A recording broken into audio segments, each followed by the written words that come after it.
but not theirs.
He said he can't talk right now.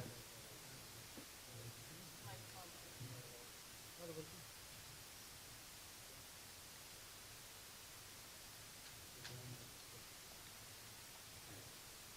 Nope, he said he can't do it.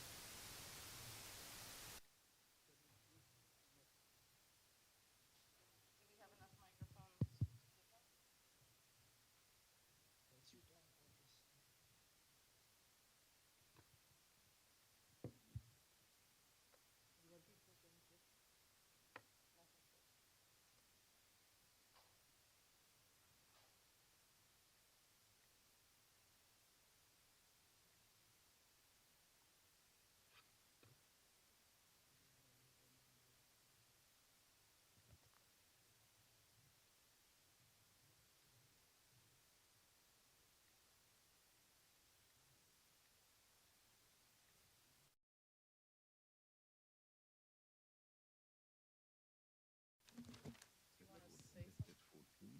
You want to say something?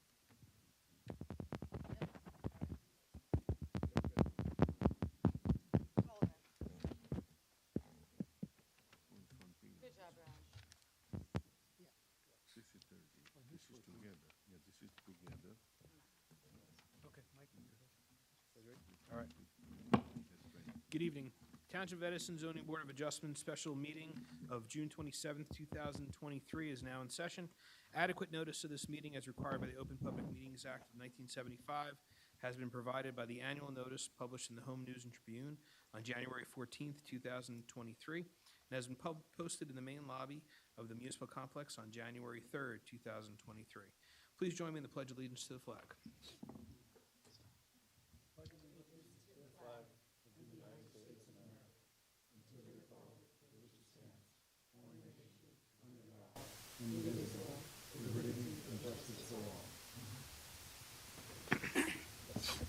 Madam Secretary, roll call, please. Mr. Bignell? Ms. Shaw? Mr. Ayotte? Here. Mr. Cuchero is also here with us tonight. Mr. Chabra is coming in late. Mr. Cerrito? Here. Mr. Patel? Here. Mr. Barone? Here. Mr. DeVay? Here. Mr. Sadaha? Here. Vice Chair O'Gorman? Here. And Chairman Kumba? Here. Madam Secretary, minutes for consideration. June 20th, 2023, minutes to be approved. Motion to approve meeting Second. minutes? Motion made by Vice Chairman O'Gorman, seconded by Mr. Sadata. Roll call, please. Mr. Cerrito? Yes on the motion. Mr. Barone? Yes on the motion. Mr. Patel? Yes on the motion. Mr. DeVay? Yes, please. Mr. Sadaha? Yes, please. Vice Chair O'Gorman? Yes. And Chairman Kumba? Yes on the motion. Madam Secretary, resolutions to be adopted. First resolution to be adopted is Z31, 2022, Romit Gandhi. Motion to approve. Second. Motion made by Mr. Sadata, seconded by Mr. Patel. Roll call, please.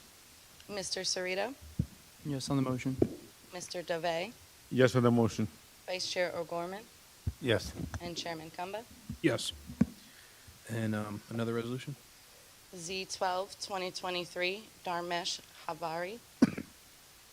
Motion to approve. Second. Motion made by Mr. Sadata, seconded by Mr. Patel. Roll call, please. Mr. Cerrito? Yes on the motion. Mr. Barone? Yes on the motion. Mr. Patel? Yes on the motion. Mr. DeVay? Yes on the motion. Vice Chair O'Gorman? Yes. And Chairman Kumba? Yes. Thank you very much. Good evening, ladies and gentlemen. This is a special meeting of the Township of Edison Zoning Board of Adjustment. The board is composed of Edison Township residents appointed by the Municipal Council who volunteer their time and service to the board. The municipal land use law requires that members successfully complete a land use training course administered by the New Jersey Department of Community Affairs. The board also holds in-house training conducted by our board professionals. The zoning board abides by the provisions of the municipal land use law in addition to our board's bylaws. The zoning board is a quasi-judicial land use board, which differs from the township planning board. Under municipal land use law, board members are required to be impartial and are not allowed to discuss any case prior to its consideration before the board at a hearing. All applicants will have the opportunity to present their case before the board with the opportunity for board members and board professionals to question the applicant and their witnesses. At the conclusion of the applicant's presentation of their case, the case will be open to the public. Residents within 200 feet of the subject property will be heard, followed by residents from outside 200 feet. All residents will be sworn in. They'll provide their name and address, and then will be given 6 minutes to comment on the application being considered without the opportunity for rebuttal. Residents may ask questions of the applicant's professionals, and board professionals. The board requests that these questions are asked prior to any comments being made on the application. Once commentary begins, the resident's timer will begin. The applicant would be allowed for the opportunity for cross-examination of their witnesses. Under the law, the chair is allowed to stop any comment that is repetitive or is an attempt to filibuster the board. Further, the chair is allowed to stop any commentary that is irrelevant to the case or prohibited from the board's consideration. Once the public portion is closed, all public comment is ended unless new testimony is presented by the applicant. Following the closure of the public portion, the applicant will have the right of summation on their application. Following summation, the case will go to the board for decision. This procedure has been followed by the board and is similar to the procedures followed by boards of adjustment statewide. Municipal land use law requires the board to engage in a balancing act and is not required to strictly apply township ordinances, zoning plan, or master plan. As a board of adjustment, variances are granted when appropriately necessary, following all legal considerations. As been the case with prior boards, this board will see where we are at on a particular case if we are in session around 10:30 p.m. I ask that the applicants, professionals, and residents show respect to each other and be civil throughout all proceedings. I ask that you withhold applause, booing, or interrupting of anyone else while they are speaking. With that being said, Madam Secretary, first case on the agenda, please. Case number 1 is Z13, 2023, Devendra Patel at 95 Ashley Road, Section 37.63-1, 4 and 5. Applicant is seeking bulk variances to construct an attached garage to the first floor and construct an A-frame canopy door frame to the front yard of the existing single-family home. The following standards have not been met. Side yard setback required is 6 feet, proposed is 4.5 feet. Front yard setback required is 25 feet, proposed is 21.1 feet. Affected property is located in the RB zone, designated as block number 1117, lot number 9 on the Edison Township tax map. All noticing paperwork is in order. Good evening. Devendra Patel? Yes, Hi, could you pull the microphone closer to you? Would you raise your right hand? Do you solemnly swear or affirm to tell the whole truth, nothing but the truth, so help you God? yes, I do. I And will. please state your full name for the record. You have to pull it a little bit closer than that. And you have one other person with you. Who's Yes, that? he's my uncle. My name is Arvind Patel. I'm his uncle. Will you be testifying? Yes. Okay, Mr. Patel, raise your right hand. Do you solemnly swear or affirm to tell the whole truth, nothing but the truth, so help you God? Yes. Yes. Okay, and state your full name for the record. Thank you. State your full name for the record. Arvind Patel. Thank you. Okay. And gentlemen, if you'd just like to tell us what you'd like to do and why you'd like to do it. I'm going to represent on his behalf. He has authorized me to talk on his behalf. First of all, he is adding a canopy in the front, 9 feet wide and 4 feet by 4 inches in the front, extending from the wall. The reason is, in case of heavy rain and snow, it's hard to get inside the house, and it's really not safe. And at the same time, on the side, he is adding a garage 25 feet long along the property by 12 feet. The reason is, he has 3 cars and his daughter is planning to buy 4th car. And the reason is, he is planning to buy an electric car, and so that he can put in the charger also inside with required permit from the township. And that is what planning. That's why he is requesting that, his variance be considered for approval so that he can move ahead. Okay. All right, thank you. Does the board have any questions? Yeah, Mr. Chair. Mr. Donovan? The canopy is open on 3 sides, right? Only one side is attached to the building, correct? The house? Yes. Okay, and the garage does not have any air conditioning, heating, it's not a living space, No. correct? It's not a living It's space just the at all. light. Yes. On the floor, okay, thank you. Does anyone else Sure. from the board have any questions? Okay, seeing none. Do you have anything else to add, sir? Anything else that you'd like to add to your case? Well, we like to add that, his application be considered, reviewed, and approved as soon as possible so that, he can middle it before, the winter starts. Okay, all right, thank you. Board have anything else to add? No. Okay. All right, we'll now go out to the public. If there's anyone within 200 feet of the subject property wanting to be heard, if you're within 200 feet, you've received a notice via certified mail. Seeing none, we'll go outside of 200 feet. Seeing none. All right, Motion to close the public session. Second.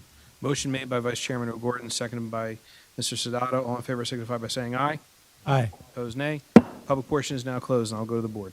all right, so, Mr. Chairman, I'll make a motion to approve this application. Applicant will comply with the township building code, and it is a very minimal, de minimis request, which is not detrimental to the neighborhood, and there are no objectors. Second. Motion made and seconded. Roll call, please. Mr. Cerrito, Yes on the motion. Mr. Barone, Yes. Mr. Patel, Yes on the motion. Mr. Dave, Yes on the motion? Mr. Sadaha, Yes on the motion. Vice Chair O'Gorman, Yes. and Chairman Kemba. Yes on the motion. Congratulations. All right, good luck. Thank Good you. luck to Thank you. Thank you, joining committee.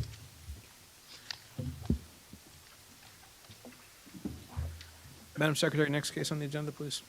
Case number 2 is Z14, 2023, Sushit Doshi at 4 Haydock Drive, Section 37.63-1, 6 and 10.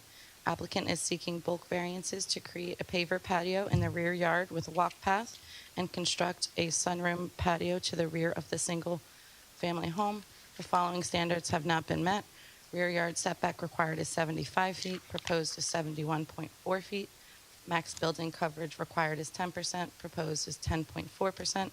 Affected property is located in the RAA zone, designated as block number 415, lot 20.07, on the Edison Township tax map. All noticing paperwork is in order. Thank you very much. Before we begin, I just want the record to reflect that Mr. Carley has arrived. Good evening, sir.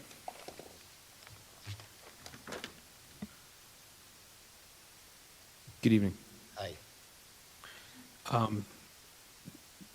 Mr. Doshi?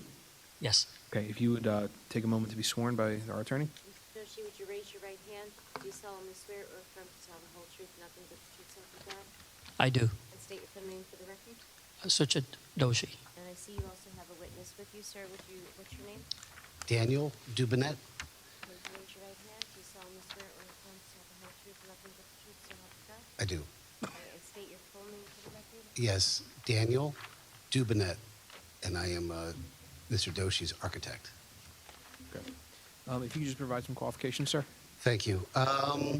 Well, I've never had the opportunity to be in front of this board before, but I've appeared before. It's an experience, I've heard. So I've appeared before other boards in Essex County and Union County. My license is in effect. I received my architectural license in 2020, and I guess that's about,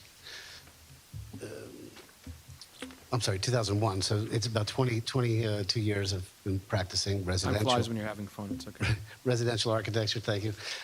Went to Syracuse University, undergraduate, and JIT, got my master's degree in architecture, and I've been practicing ever since. Okay. Yeah, we'll accept your credentials. Thank you. So who are you going to be testifying, Mr. Doshi? I will. Okay, all right, you may proceed. Great. If I could, I would just like to hand out an exhibit, maybe mark it A1. It's supplemental to what you have. It just shows some Google Earth imagery and some three-dimensional renderings that I had done. If you could submit it to a copy to Ms. Shah and also to the board secretary. Okay.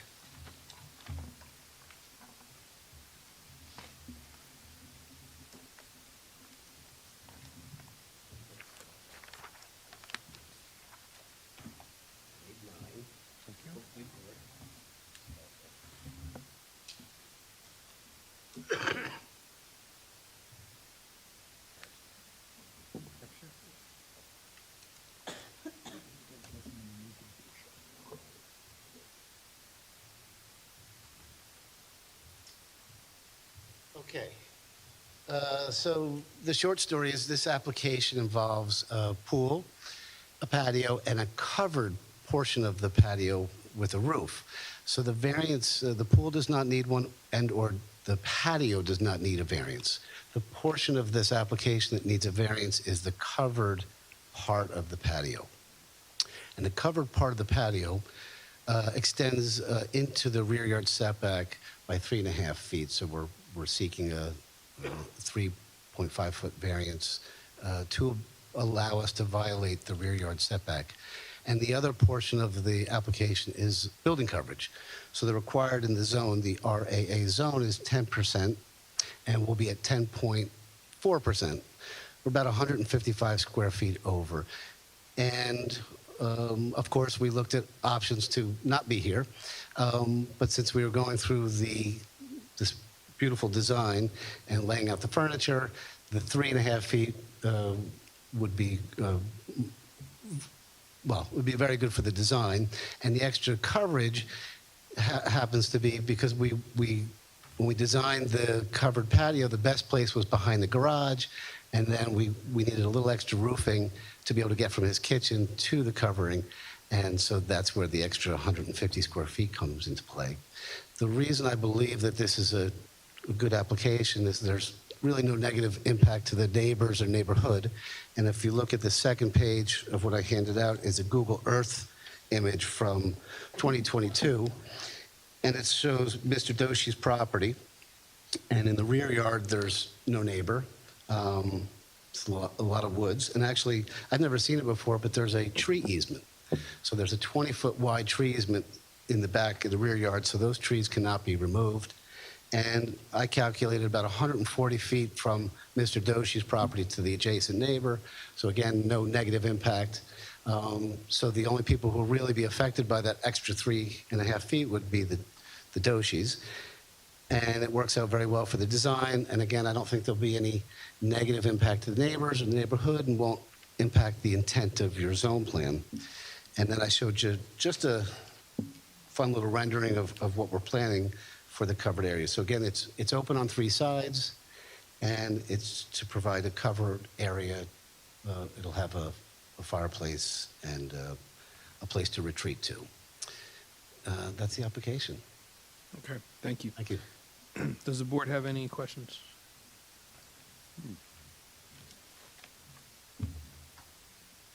Mr. Dave? The pool is a proposed pool, or you have the pool already there? No, that's proposed as part of the project, but not part of the. This application. Right, like it, as of You- right, they could have that, I guess. So you're just seeking to cover the patio. Yes, It would be open 3 sides, open 3 sides. and basically fan probably underneath. Fan, some space heaters, and that's it. No other, And no intent to close in the future all 3 sides. no. All right, okay. Thank you, Mr. Chair. Thank you, Mr. Dave. Board have any other questions? Okay. Sir, do you have anything else to add? No, I don't. Okay. All right, thank you. So we'll now go out to the public. Anyone within 200 feet of the subject property wanting to be heard? If you're within 200 feet, you received a notice via certified mail. Seeing none, we'll go outside of 200 feet of the property. Seeing none. Motion to close the public session? Second. Motion made by Vice Chairman O'Gorman, seconded by Mr. Sadato. All in favor, signify by saying aye. Aye. Opposed, nay. The ayes have it. The public portion is now closed. We will go to the board. All right, Mr. Chairman, I'll make a motion to approve this application. Applicant will comply with the Township Building Code requirements, and also this is very de minimis request. There are no objectors. Motion made and seconded. Madam Secretary, roll call, please. Mr. Cerrito, Yes on the motion. Mr. Barone, Yes on the motion. Mr. Patel, Yes on the motion. Mr. Dave, Yes on the motion. Mr. Sadaha, Yes on the motion. Vice Chair O'Gorman, Yes. and Chairman Kumba. Yes on the motion. Congratulations. Good luck. Thank you very much. Thank you so much. It was a pleasure. Thank you. Tell your friends. Yes. All right, Madam Secretary, next case on the agenda, please. Case number 3, Z15, 2023, Najib Sayani at 124 Floyd Street. Section 37.63-1, 2, 4, 10, 16, and 17. Applicant is seeking bulk and use D variances to construct a new 2 single-story family home. The following standards have not been met. Front yard setback required is 35 feet, proposed is 27.83 feet. Max lot coverage permitted is 15%, proposed is 18.4%. Max FAR permitted is .25, proposed is .31. Affected property is located in the RA zone, designated as block number 956, lot number 1.01 on the Edison Township tax map. All noticing paperwork is in order. Good evening. Good evening. Mr. Sayani? Yes. Okay. Would you raise your right hand? Do you solemnly swear or affirm to tell the whole truth, nothing but the truth, so help you God? Yes. Okay, and state your full name for the record. Najib M. Sayani. And I see you also have Mr. Fletcher with you. Sir, would you raise your right hand? Do you solemnly swear or affirm to tell the whole truth, nothing but the truth, so help you God? Yes, I do. And just state your full name for the record. Paul J. Fletcher, Fletcher. Good evening, Mr. Fletcher. Mr. Fletcher, if you could just give me a quick summary of your qualifications. Certainly, I'm a graduate of a Bachelor of Applied Science from the University of Toronto. I'm a principal of Fletcher Engineering, have been for 31 years. I've testified as an engineer and a planner in front of this board on numerous occasions, Woodbridge, Piscataway, Perth Amboy. And your license is all current and in good standing? Correct. Excellent. Before we proceed, I just want the record to reflect that Mr. Chabra has arrived. And with that, you may proceed. Thank you. Sure, please.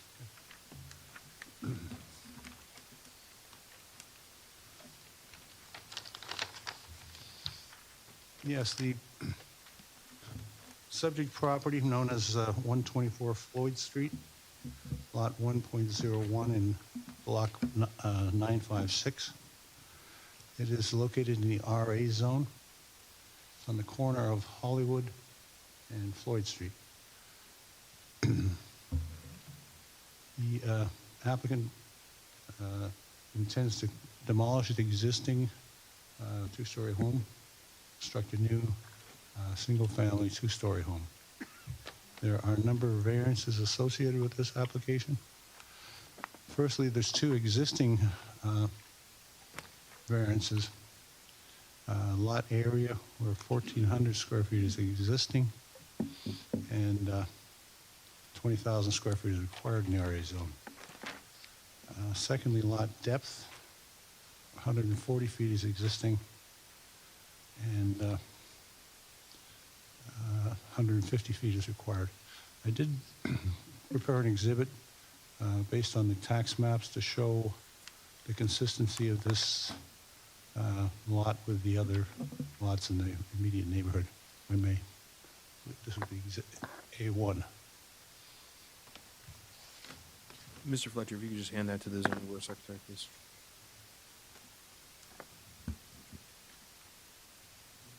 Rachel.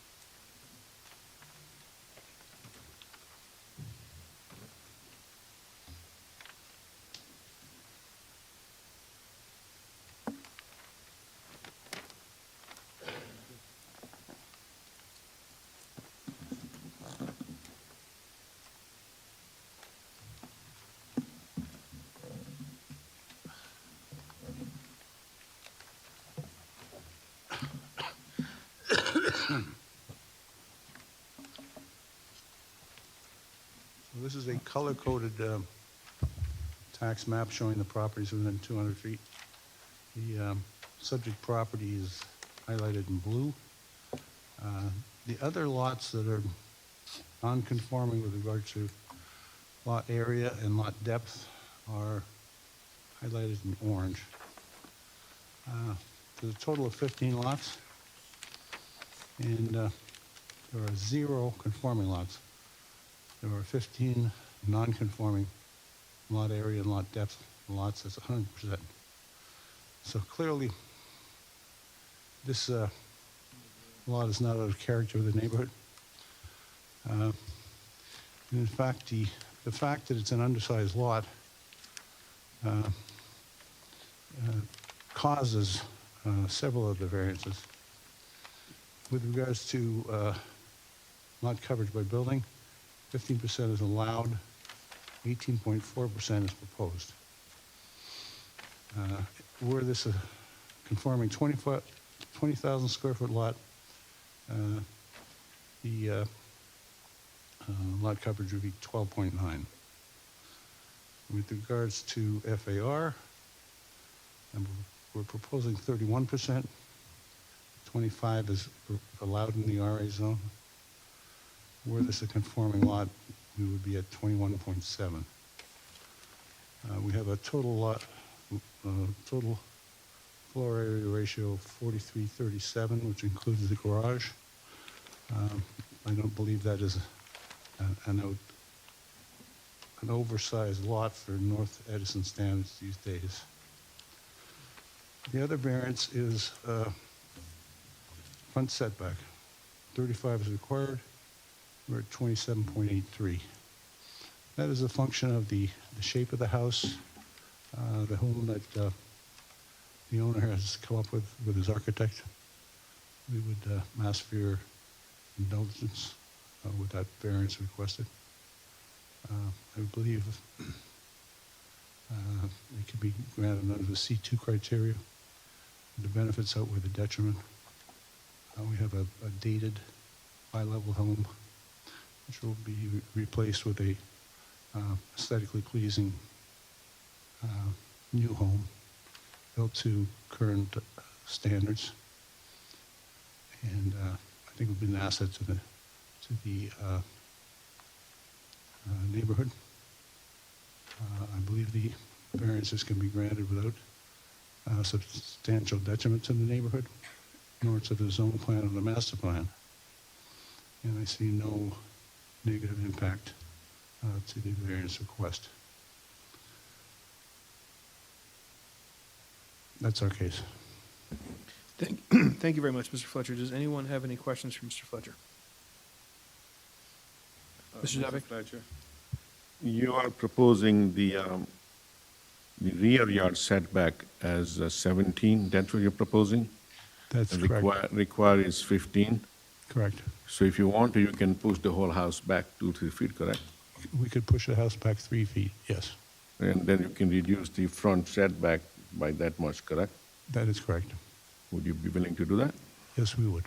Okay. So that way your front setback would go down to,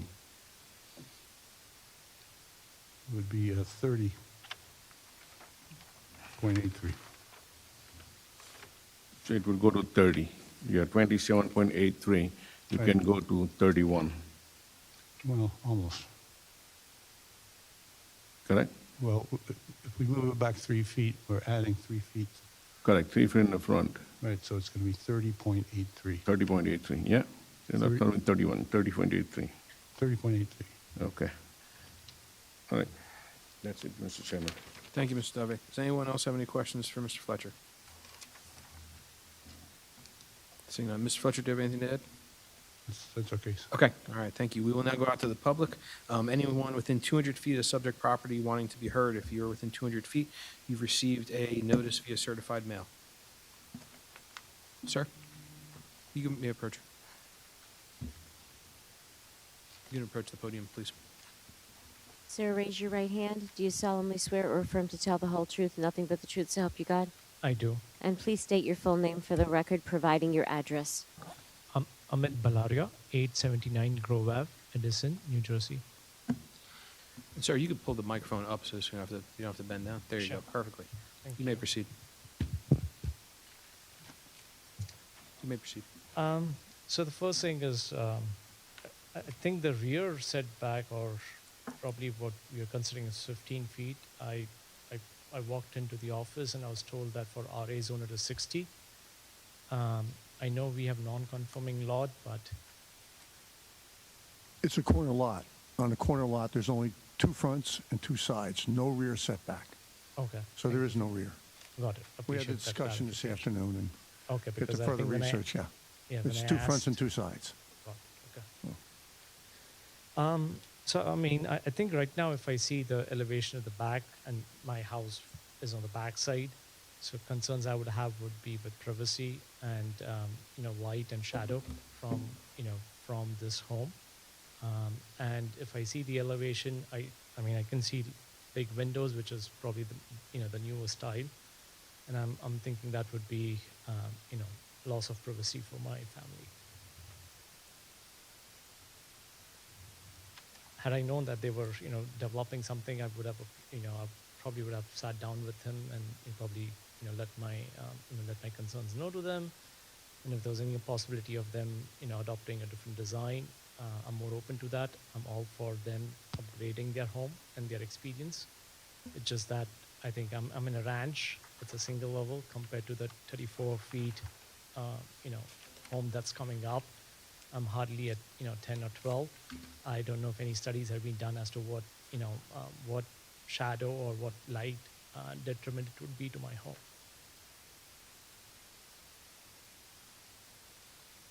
So if there are any chances of reconsideration of the design where that detriment can be solved, I don't mind supporting them. It's just that in the current layout, if I see, on the back side, there seem to be more bigger windows than actual wall on the back side of the home. If you see the elevation, it looks like, big, full floor level windows, which definitely would be a continuous, loss of privacy for us. Also, I think, yes, the neighborhood is redeveloping. I would support, any changes that come through. But in the current design, I think, I just have to say, I hope the board acknowledges some of these variances and what it could mean for, negative impact to our experience in our home. I think that's all I have to say right now. Great. Thank you very much, sir. We appreciate you coming out. Yeah. Is there anyone else without, outside of 200 feet wanting to be heard? With that, I'll make a motion to close the public portion. Make a motion. Second. Motion made by Mr. Sadata, seconded by Vice Chairman O'Gorman. All in favor signify by saying aye. Aye. Opposed, nay. The ayes have it. The public portion is now closed, and I will go to the board. Mr. Chairman, I'll make a motion to approve this application. The applicant has agreed to move the whole house by 3 foot toward the rear of the lot, and that would increase the proposed front setback to 30.83, correct? 30.83? Also, the use of this, the applicant has met all the negative and positive criteria. The use is not detriment to the public good or public safety. As appropriate, it will also enhance the neighborhood. This motion will incorporate all of the testimony of the applicant, planners, engineers, and members of the board, as well as incorporate of all of the conditions and what is to be done or not done at the site as testified today. Second. Motion made and seconded. Roll call, please. Mr. Chabra? Yes to the motion. Mr. Cerrito? Yes on the motion. Mr. Barone? Yes on the motion. Mr. Patel? Yes on the motion. Mr. Dave? Yes on the motion. Mr. Sadaha? Yes on the motion. Vice Chair O'Gorman? Yes. And Chairman Kumba. Yes on the motion. Congratulations and good luck. Thank you. Thank you very much. Okay, we're going to take a few-minute recess just so that we can switch out attorneys and just give the board a chance to stretch their legs before we go to the next case. We're going to take about a 7-minute break, so we'll return around 7:45.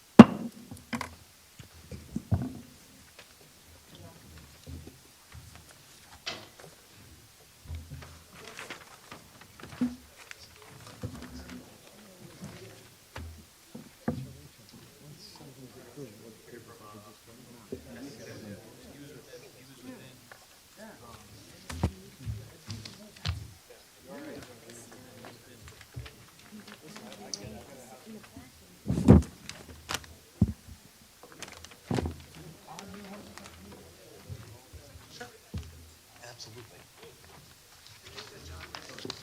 Got John Ray, John DuPont. And Satyen Rawal. Satyen.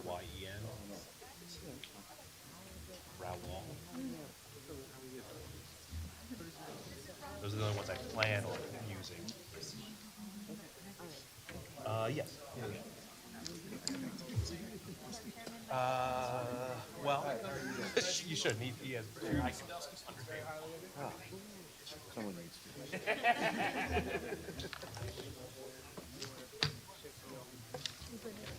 Doesn't look like too many members of the public out for this one.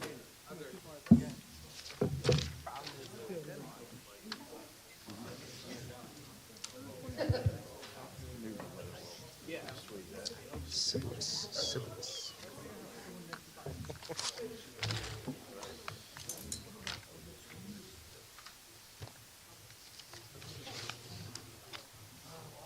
Hey, it wasn't raining when I left my house. I didn't take my briefcase. All I had was my Wegmans bags in there.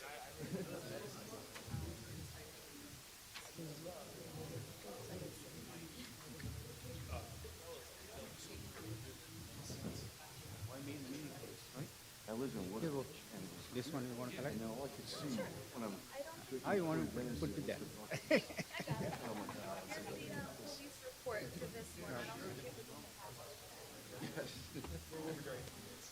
Off of Main Street near the community center.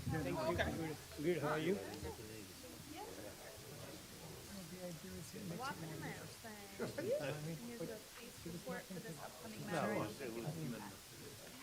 Hey, how you doing? Hello, how are you? Actually, you're sitting in for Yes. Hussey. Oh, okay. Because this is the vendor. Sorry. It's okay. They throw me over to the end at the planning board.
was from like 2022.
Let me know when you do.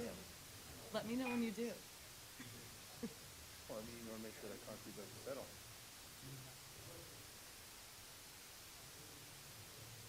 When did they realize they didn't have pipe in there? Who's the plumbing company? Who? Oh, they're pretty big.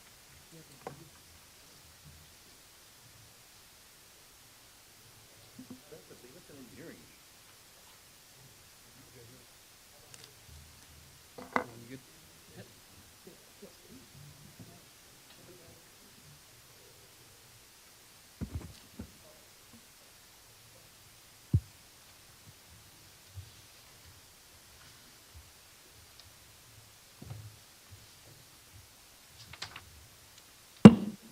All right, we will resume. Madam Secretary, next case on the agenda, please. Case number 4, Z20-2022, Chevet Developers, LLC, 90 Municipal Boulevard, Section 37.63-1, 37-60, 37-41.7. Applicant is proposing bulk and D variances to construct a 6-story office building with a rooftop bar and restaurant. Standards have not been met in accordance with the master plan. Affected property is located in the TC zone, designated as block number 123.01, lot 11.01 on the Edison Township tax map. All noticing paperwork is in order. Good evening, Mr. Archer. Good evening, members of the board, board professionals, board staff. My name is Tim Arch. I'm an attorney licensed in the state of New Jersey. I'm here representing Chevet Developers on this application for 90 Municipal Boulevard, which if the weather was better, you might be able to actually see it out the window there. It's basically right over in that direction. So I hope you're all familiar with the site. This is on lot 11.01 in block 123.01. We have been provided with staff reports from Mr. Bignell and Mr. Carley, as well as we were just handed a revised police memo. Our vision for 90 Municipal is to provide something to Edison that Edison does not have right now. In fact, I don't believe any place in Middlesex County has it right now, which is rooftop dining. The type of place that you would expect to see maybe in New York City, someplace that, after a day of work, you can go with your coworkers to get a drink, if you still want to spend time with your coworkers after work, or the type of place that you can take your significant other for, a nice meal, if you want to spend time with your significant other.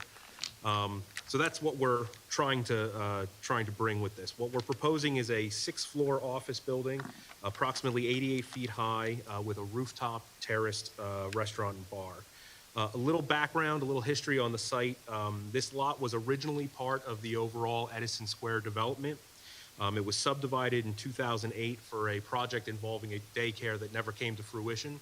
The subdivision was perfected though, so it was cut off from the rest of Edison Square. In 1982, which may have been when Edison Square was approved, I'm not sure.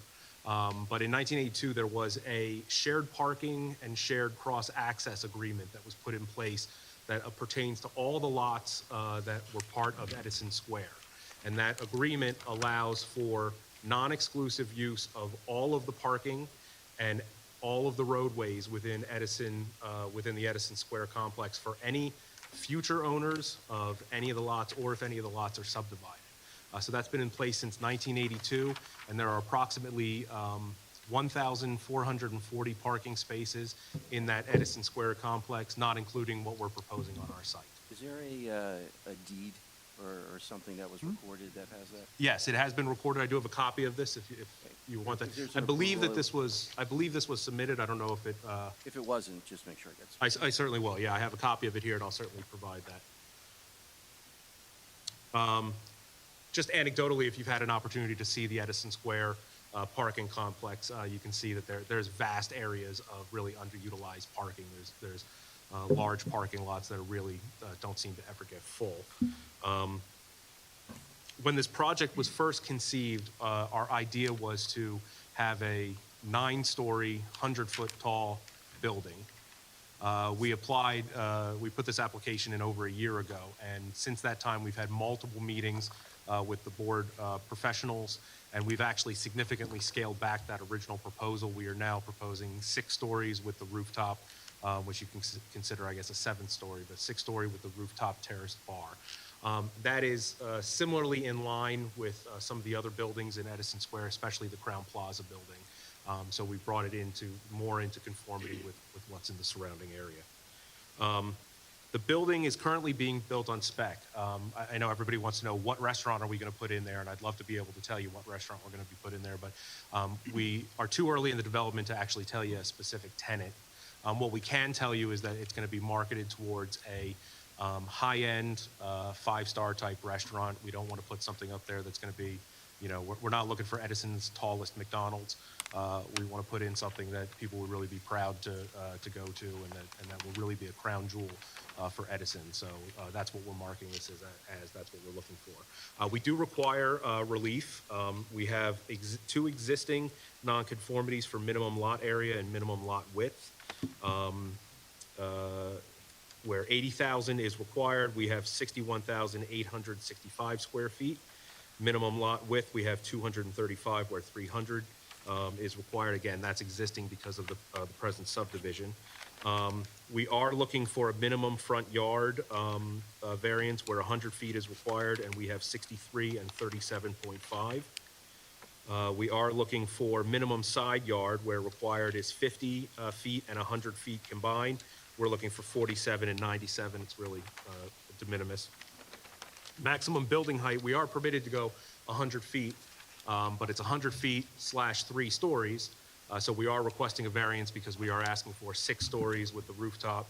So that is obviously higher than 3. However, it's significantly lower than the foot threshold for height in the permitted height in the area.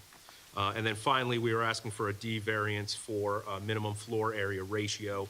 We're asking for a 1.542 floor area ratio. So in addition to that, we are providing 48 spaces on the site. The additional spaces, based on our calculations, we're required to have 301 spaces. So 48 will be provided on site, and then the remainder, plus we get 9 additional EV credits. The remainder will be provided by way of that shared parking agreement that I discussed. You may have a previous draft shared parking agreement in your packet that was originally proposed when we put the application in. That was before we realized that there was an existing parking agreement already recorded and already in place.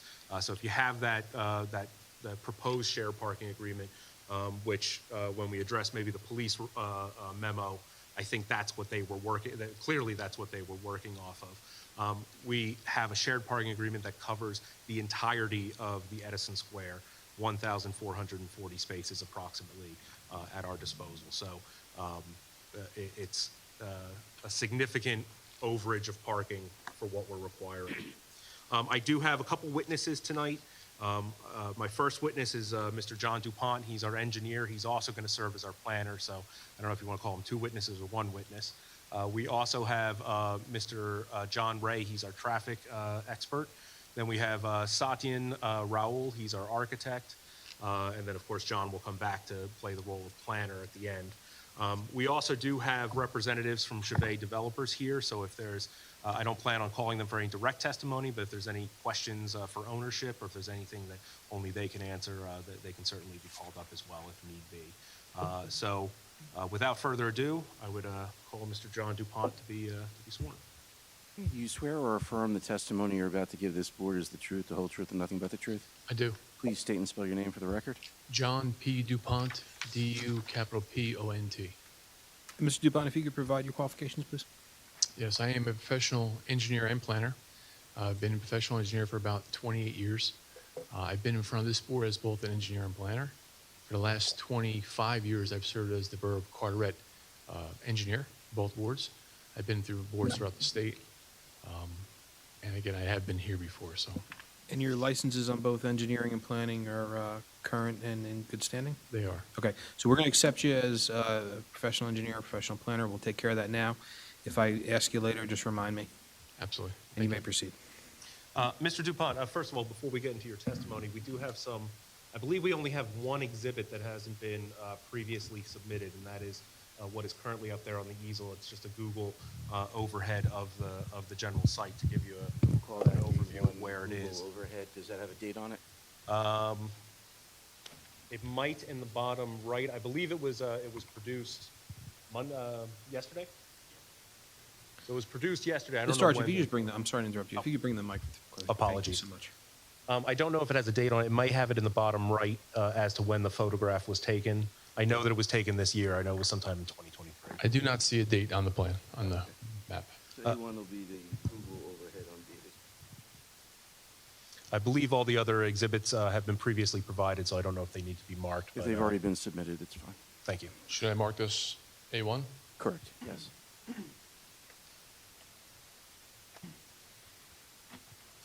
And then Mr. Dupont, if you want to take us through the site, the proposal, and the variances that we're requesting.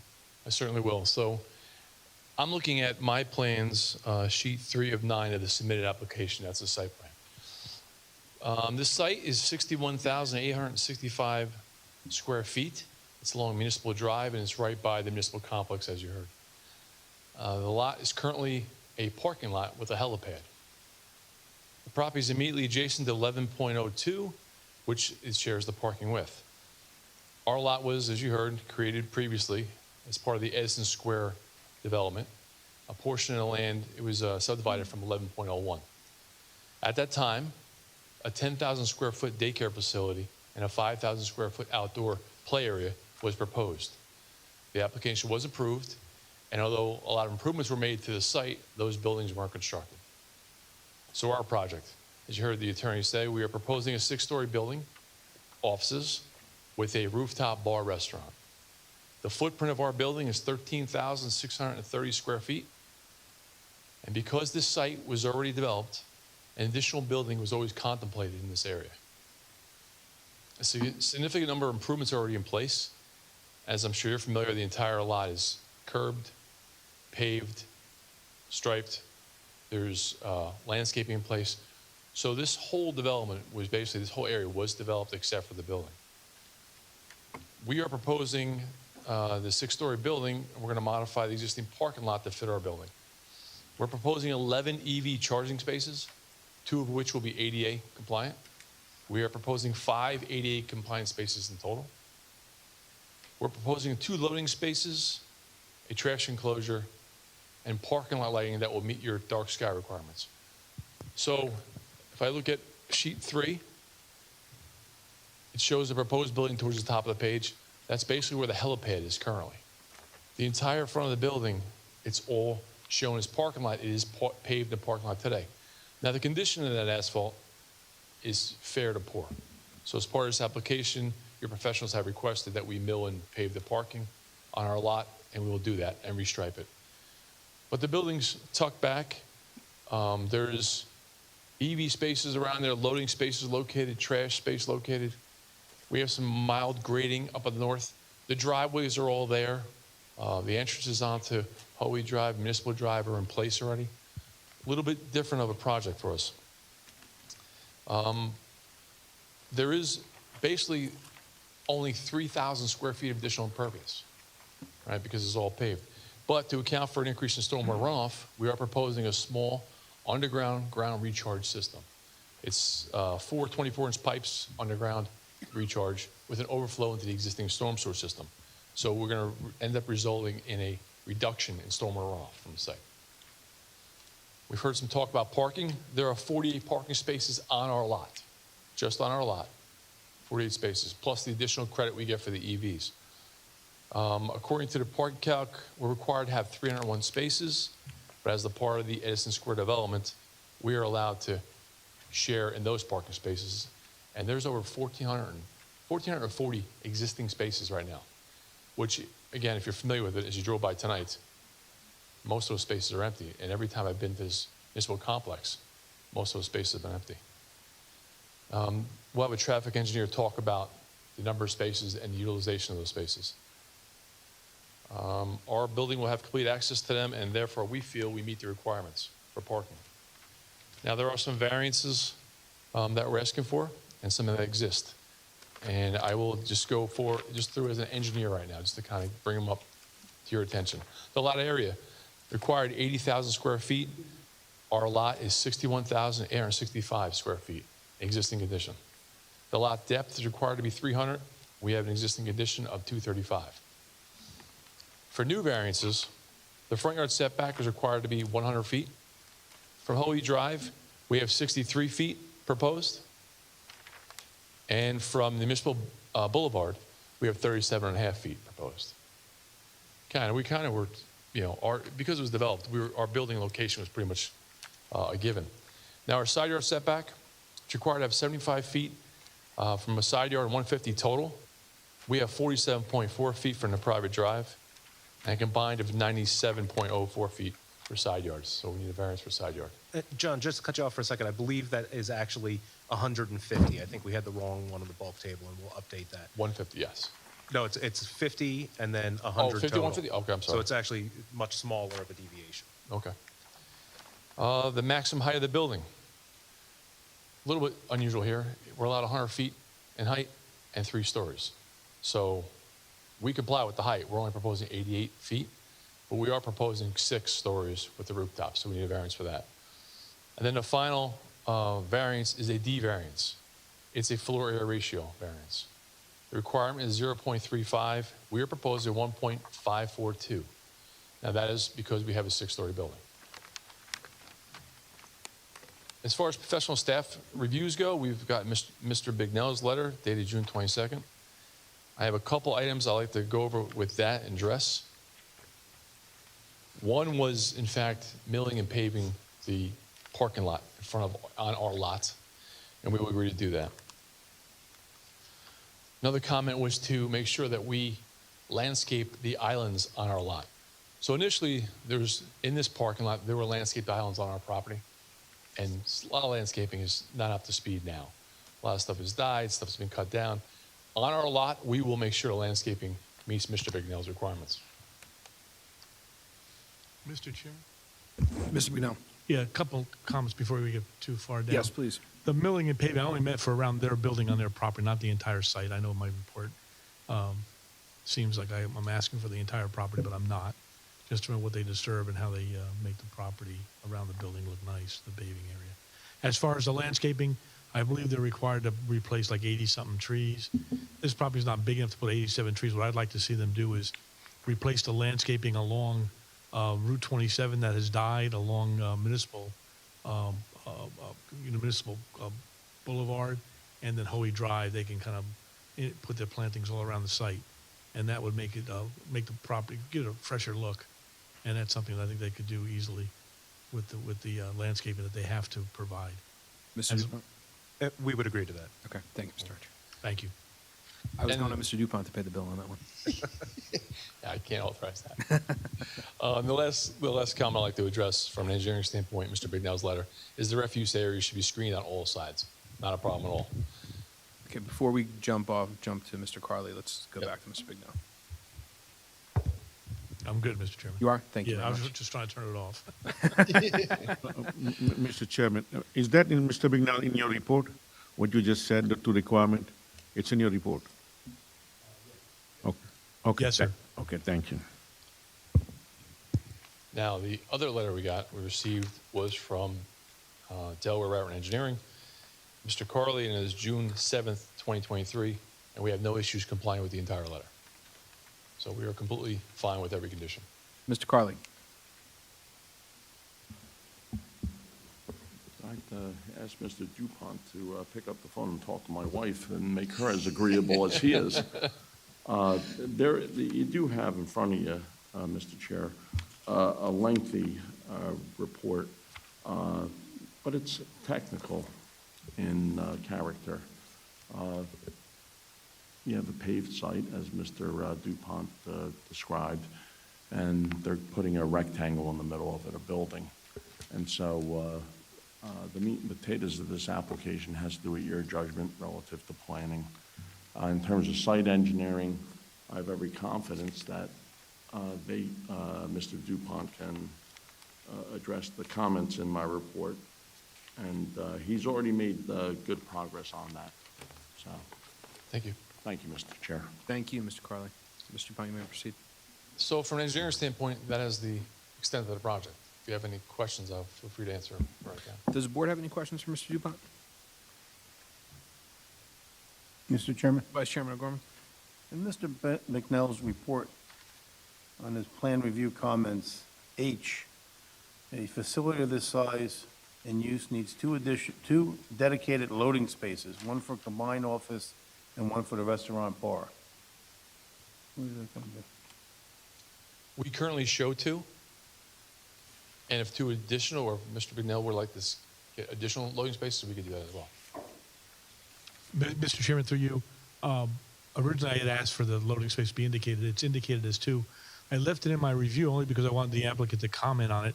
just how they're going to load the facility, especially the restaurant on the top floor. So that's the reason why I left the comment in the review. I believe that the undersized space, the 12 by 25, will be sufficient for what they want to do on the property. Doesn't need to be 45 feet. Thank you. Mr. Dupont, you're in agreement? Yes, absolutely. Okay. Mr. Chair, in reading the board engineer's report, I just had one question for a follow-up. In section 5, stormwater management, section 5.2, it references construction work and adjacent lot 11.02, and whether you would have, I guess, a construction easement to, or some sort of property right to perform your construction, perhaps using their land? We would certainly have to agree to provide a temporary construction easement or something along those lines for any work that had to go through the adjacent property.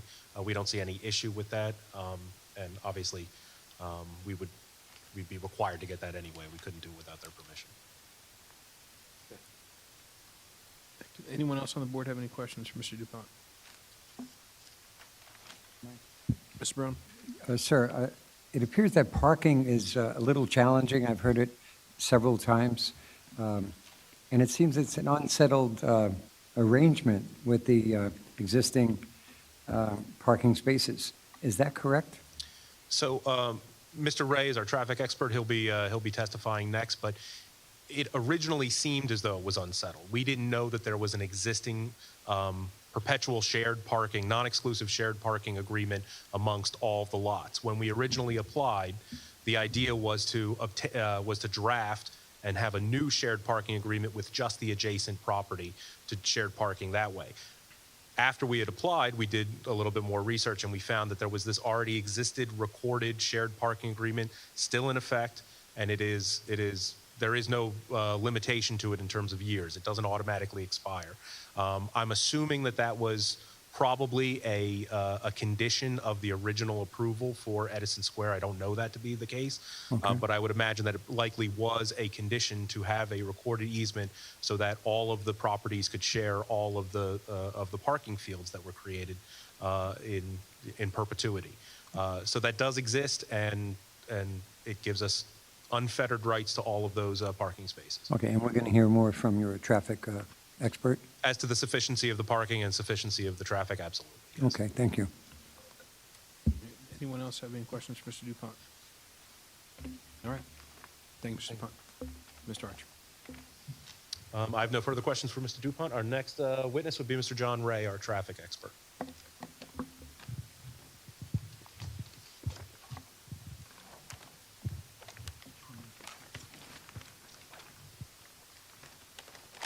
He has it. Swear or affirm the testimony you're about to give this board is the truth, the whole truth, nothing but the truth? I do. Please state and spell your name for the record. John Ray, R-E-A. Mr. Ray, if you could just provide a summary of your qualifications. Sure. I'm a licensed professional engineer in the state of New Jersey. I am a principal with McDonough and Ray Associates, traffic engineers.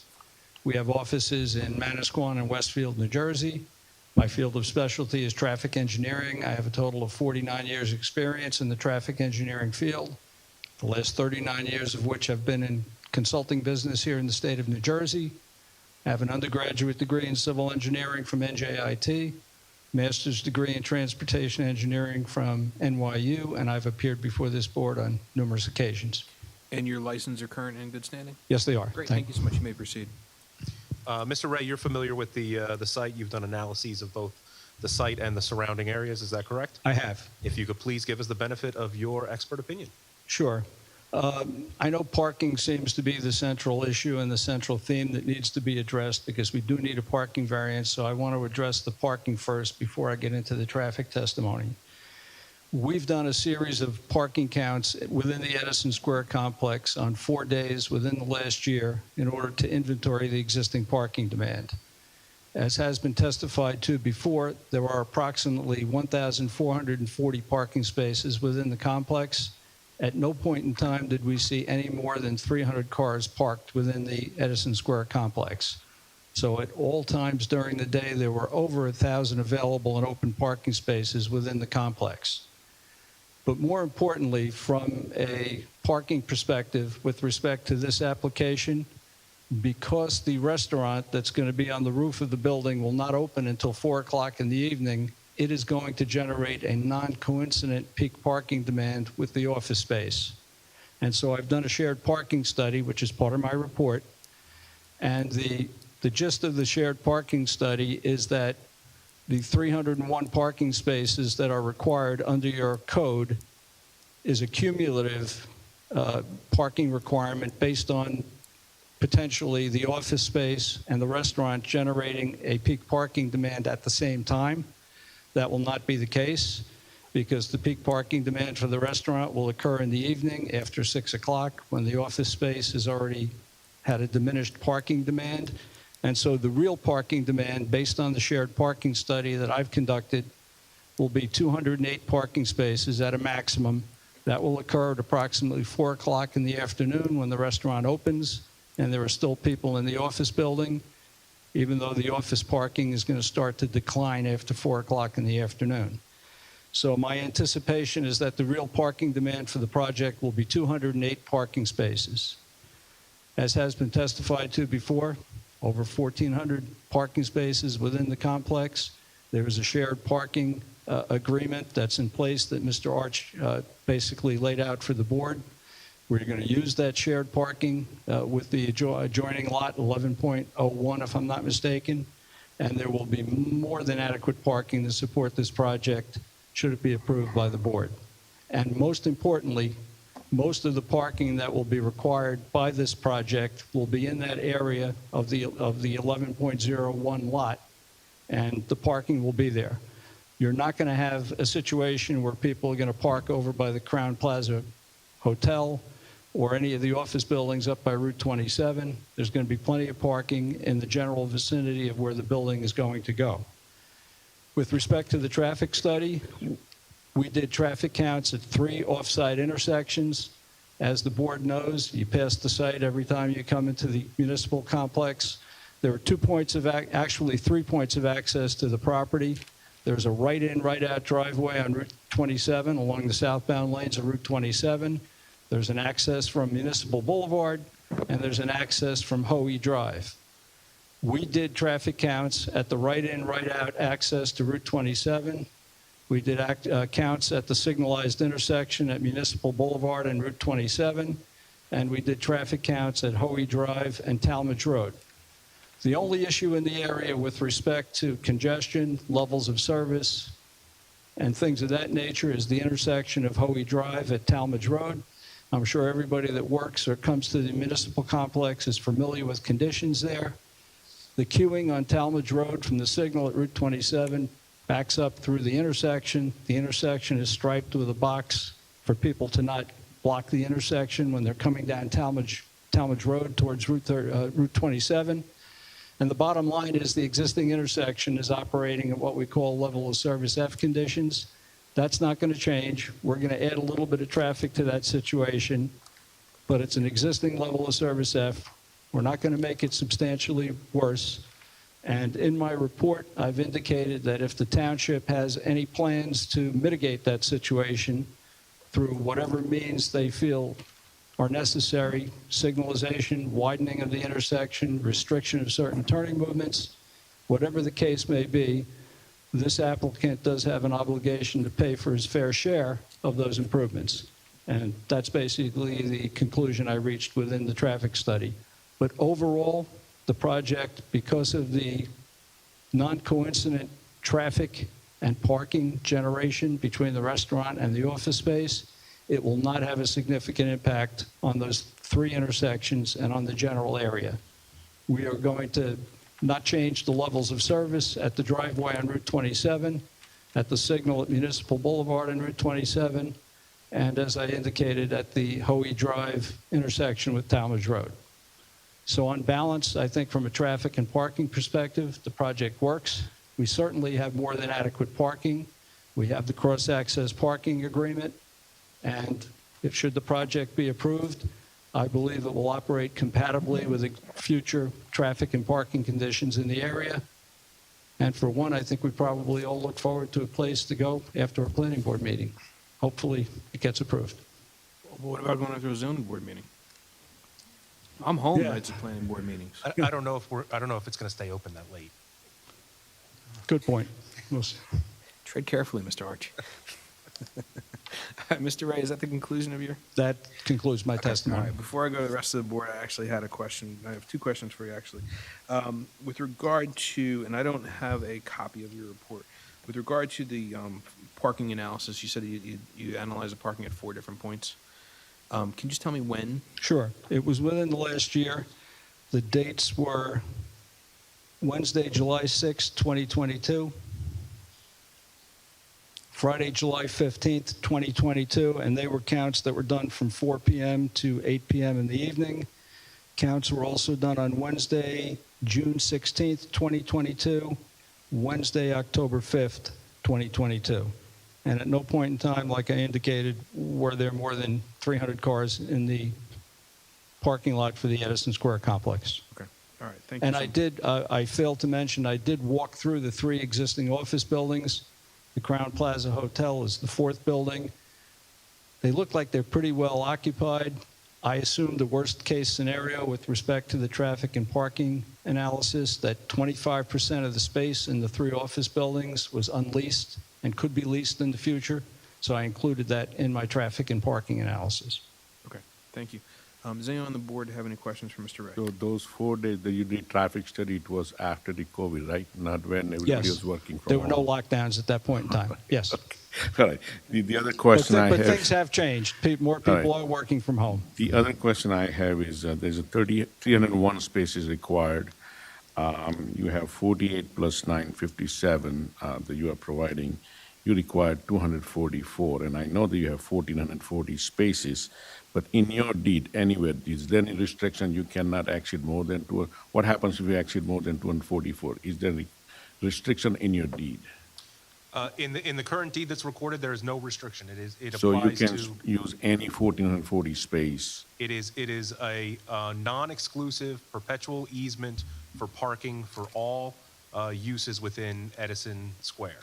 And none of the other building or tenant do not have that exclusive right to and reserve spaces in this 1,440 spaces. It applies to any businesses that are in Edison Square. So it's the same right to that to the all of them. 1,440 spaces. It's that access to any of the uses in Edison Square has access to the entirety of the park. All right. Thank you, Mr. Chairman. Thank you, Mr. Dave.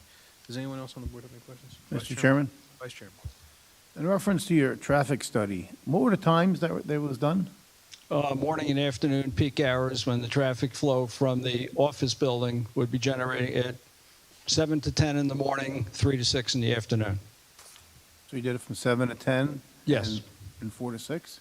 3 to 6, correct. 3 to 6. All right, thank you. Chairman, Counsel. just a couple of questions. I just had a couple of minutes to review the deed. Mr. Arch, would you agree that if there's an approval, a condition of approval, is that the easement would be subject to the review and approval of the board's professionals as to the parking? As to the existing parking that's recorded, yes, absolutely. Well, and my second question goes to the existing parking, and again, I've not had the time that you did to take a look at it, but it does provide a non-exclusive right for parking on the various lots, but it doesn't put a number on it. Correct. So you're talking about the over 1,000 parking spaces that are available right now, but under the easement agreement, could one of the other property owners just decide that they're going to do something with their site and reduce the number of parking spaces? And that would not violate the terms of the easement as long as the reduced number was also available? Based on my reading of it, I don't believe there's any restriction that anybody can't develop their property in any way that they wish to do so. Whatever parking spaces are on that lot would still be accessible by all the other lots in Edison Square, but it doesn't restrict them for being able to reduce the overall number. So then while 1,000 something may exist right now, that number could go up, it could go down, it could stay the same, and that wouldn't be contrary to the easement agreement as it exists right now? Not contrary to the easement agreement, but obviously it would be in the discretion of the zoning board. Any proposal that did alter the parking on any of those sites would obviously be subject to your review, or your board's review and approval. So if somebody were if the Crown Plaza was proposing to eliminate all but 5 of their parking spaces, they would have to come in front of you and obviously make that proposal. And I'm assuming one of the questions would be, what happens to all the parking in Edison Square? Okay. Thank you, Mr. Chairman. Thank you, Ms. Cucciaro. In fact, I was actually going to ask you for your opinion, your quick read on that, and I appreciate that. All right, does anyone else have any questions for Mr. Ray? Mr. Brown. Mr. Chair. Sir, you refer to the parking agreement in place as perpetual. I've heard that description. Mm-hmm. But then in the traffic control report, Michael Winters, he says when the agreement runs out. So which is it? Is it an agreement that's perpetual, or does it have an expiration? So in reference to that, I just got this report, this revised report today. It's clear from this report that Mr. Winters is referring to the proposed agreement that we submitted with our original application. That was a draft agreement that was for review if needed and if approved. That was before we found that there was an existing agreement in place. So if you actually read, he indicates that I will assume that the entire plan is based on 48 spots. Because he says that there's currently no signature from the adjacent businesses agreeing to the terms set forth in the parking agreement. That's obviously referring to the draft agreement that we submitted over a year ago.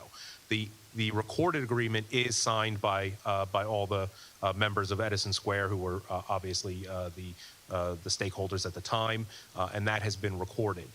And since there is no expiration, Mr. Winters obviously, or Officer Winters obviously assumes that there would be an expiration in the agreement. There is no expiration in that. Okay. So again, I think his letter is really based on what is now an agreement that really has no bearing on this. It was a draft agreement, and it's moot at this point.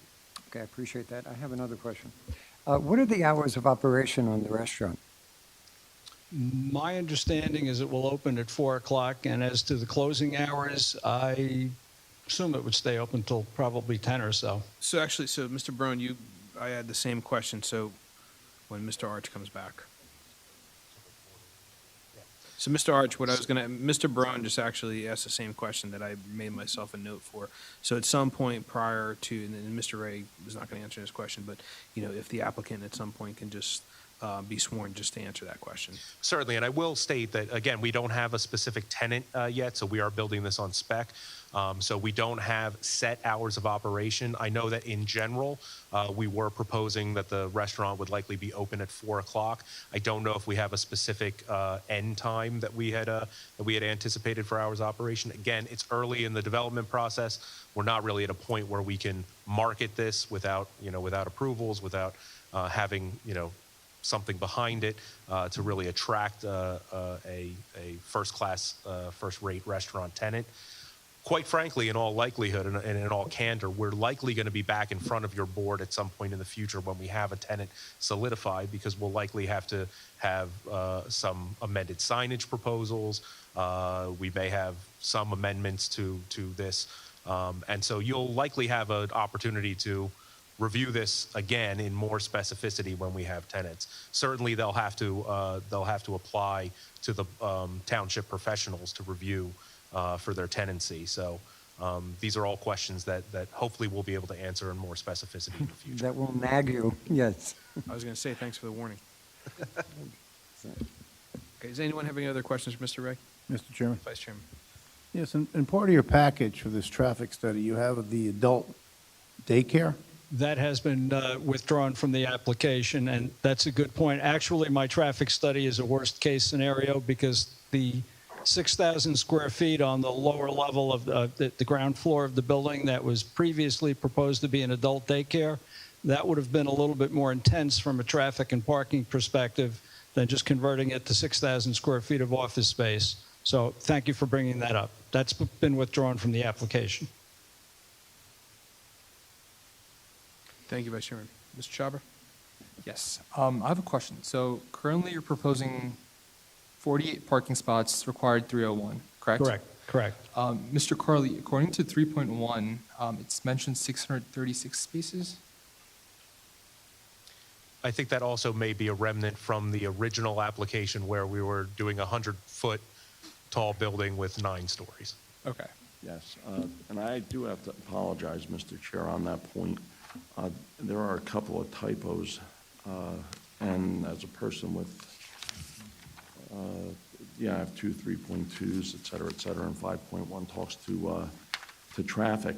But Mr. Ray, in December of 2022, prepared a report which was submitted and which refines the application from June of 2022. This application has been in process now for, 18 months, right? At least, yeah. Back and forth through TRC, et cetera, et cetera. Initially, it was 8 stories. Now it's been reduced to 5 stories plus the rooftop restaurant. It's 6 plus the rooftop restaurant, just to be 6 just plus to be the clear, yes. rooftop restaurant. Okay. It's a bouncing ball. But I would refer the board to the December 23, 2022 report that Mr. Ray has testified upon as the best guide relative to parking. And again, this is subjective, not objective, but chit-chat with Mr. Bignell, we're not talking about who's going to be hosting Wheel of Fortune. We're talking about parking out there. And I think it's a general observation that parking out there, your neighbor, 90 Municipal Drive, we're at 100 Municipal Boulevard, 90 Municipal Boulevard, where they propose the building is essentially an asphalt desert. Is that about right? That's pretty much, that sums up the situation. Yes. I think that's a good descriptor. Okay. So my question goes back to the lot 11.02. Who is it currently occupied by? Who the owner is currently? Yeah. I don't know who the owner of record is currently. I know that there is there's an office building on there Office currently. building. Okay. So is there any kind of notice to them that, there'll be 253 common, like, in case of an overflow, the applicant's intending to use 253 parking spots from them? So they're well aware of this. When we originally applied and we had that proposed shared parking agreement with the adjacent lot, we were in conversation with the adjacent lot owner. Dr. Pandya can actually probably talk about that more specifically, but we were discussing with them. They were prepared to execute a shared agreement if we were to get approval. And again, that was prior to finding that there was already an executed shared parking agreement. And again, it already grants all of that, all those rights. Is there anything written that the 253 parking spots would be accommodated? Anything in writing? The specific to the 200-something parking lots? For the overflow? No, I don't have a specific writing to that. Again, all I have is the shared parking agreement that grants access to all of the parking in Edison Square. But certainly, we do have the permission of the adjacent property owner to use his lot for overflow parking. We can certainly confirm that in a writing from him if the board requires. Okay, yeah, because 11.02 is the closest lot to the lot, and Correct. you're anticipating to use that as an overflow for the parking. I would anticipate that the owner would be notified or such in writing for the 253 parking spots. Okay, yeah, he's certainly aware of it, and we can certainly provide something to the board's satisfaction, indicating and signed by him. Thank you, Mr. Chopper. Anyone else have any questions for Mr. Baker? Mr. Chairman. Vice Chairman.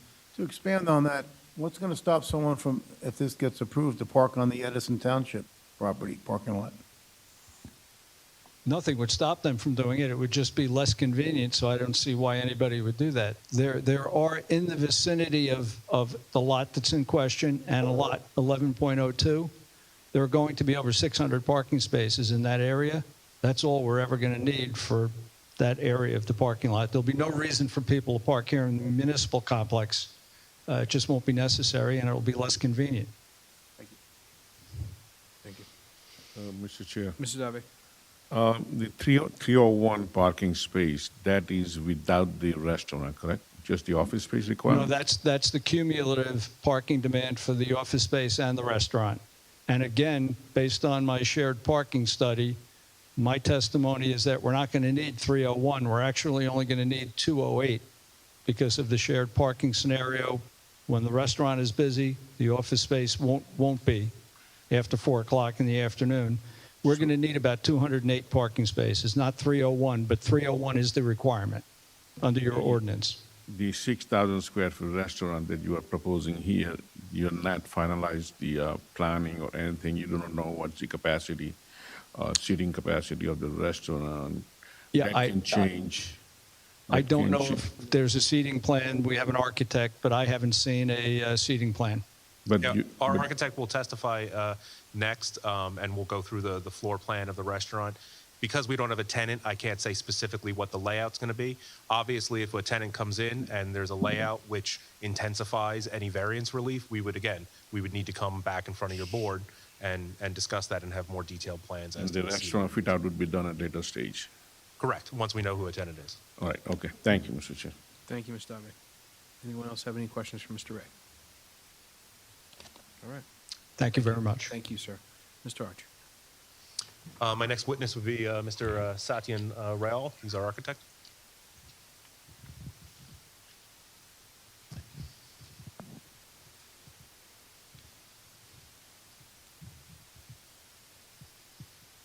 Do you swear or affirm the testimony you're about to give this board is the truth, the whole truth, and nothing but the truth? Yes, I do. Please state and spell your name for the record.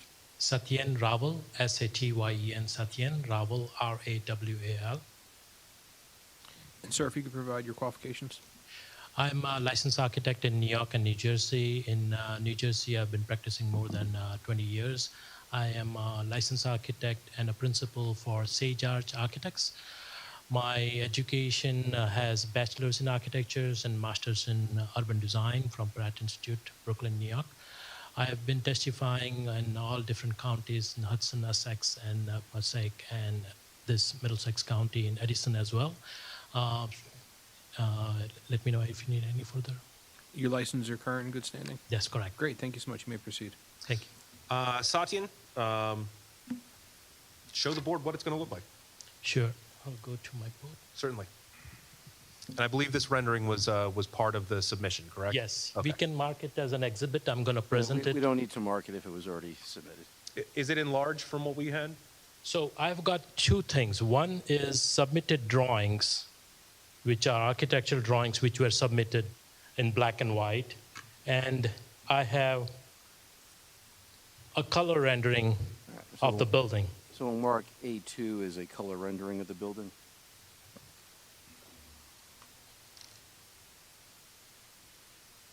Okay, I've marked it A2 on the color rendering.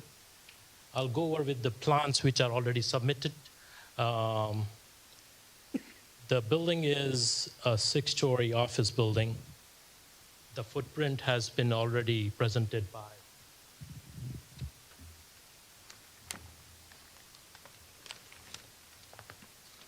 by the site engineer. So I will go over with the floor plans. So the entire building, we are going to design to the latest adopted New Jersey code. So first of all, I wanted to classify this building as a non-combustible building, 6-story office building, and a rooftop terrace on the top. All the floors will have access to 2 stairs on the 2 sides for egress for public, as well as there will be an elevator, which will be also barrier-free for any wheelchair accessibility from first floor to all the way on the roof. So that is the prime thing. The first 6 floors are almost typical, where there is north wing and the south wing for the offices, and then corridor in between with common utilities, which are like restrooms and some other facilities which are provided. The whole building, there was one comment in the letter which we had received. This building would have a fire suppression system, fully sprinklers, so it will be having all the fire compression and fire suppression system for the entire building, including the rooftop. Now, the rooftop terrace is the rooftop restaurant is an oval-shaped restaurant. Out of the 6,000 square feet, which a recent question had come up, out of that, some of them, which is half of the space, like 3,000 square feet, would be used for the kitchen and restrooms and few other back of the house facilities.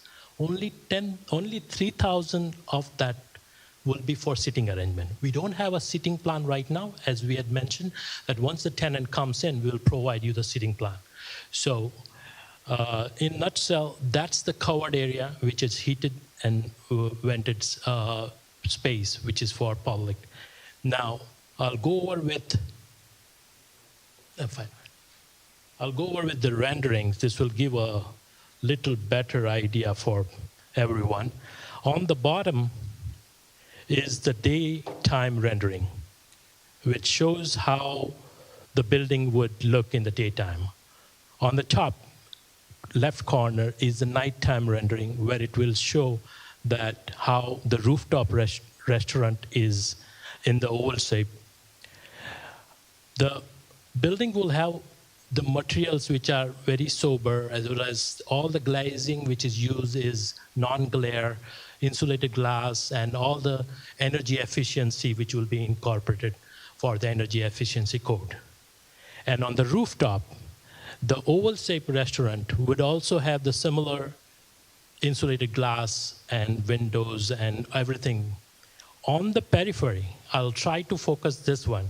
For public safety, usually the railings are at 3'6". If you see here, the glazing which is raised from 3 foot high to almost 7 foot high on the entire perimeter, it is made up of translucent, without any gap, continuous polycarbonate or something which is going to be for safety factor of all the public. So around the outside of the oval restaurant, whatever spill off or the observatory would be, is totally protected from the entire perimeter. So that's basically the inside and concept. That's the architectural presentation from my end. Okay. Does anyone on the board have any questions? So you had two elevators and 2 loading docks as well? The loading docks were shown in the site plan. Yes, I do have 2 elevators which are going all the way from ground floor to all the way to the rooftop restaurant. Okay, so the service elevators serve the rooftop as well? Correct, Okay. yes. So, do they go direct, or do they stop at the other floors? Yeah, it will have all the 6 stops for the offices and then this rooftop. Okay, thank you. Yep. And the last thing, in the rendering, you will see all the equipment which are going to happen are going to be surrounded by fencing. So it will not be visually, it will be blocked by, that is one more feature we have added to it. Mr. Chairman, Vice Chairman. where's the mechanical equipment going? So there will be on the top of the condensers and a few other things which are going to go on the top, while there will be mechanical rooms at each floor which will handle the air handlers. So this is like split into 2. Is this going to be on top of the restaurant, the mechanical equipment? Yes, as you see in the 3D right Okay. here, the top of the restaurant, there will be some whichever condenser or small equipments which are going to go, which are requiring outdoor air. Thank you. Yep. And so Satyan, if I could just follow up on that. So based on where they are on the interior portion of the roof, they're not Yes. going to be visible from obviously from the ground level. or Correct, visible correct. from We are located more centrally and with barriers. And where they are, there wouldn't be so if you're having dinner in the rooftop restaurant, there wouldn't be a noise factor. No, the barriers which are available, first of all, energy efficient nowadays, they have decibel level which we can pick during the mechanical design and during the permit process. When we do the submittal to the township officers and all that, we go through the entire HVAC submittals and we make sure that we are not crossing those decibel levels. Okay, excellent. Mr. Sada? The 2 elevators are being used for the deliveries for the restaurant as well, right? One of them would be service elevator. So sometimes they are having padded things in there, and so it depends on occasion how the service is going to be. Yes.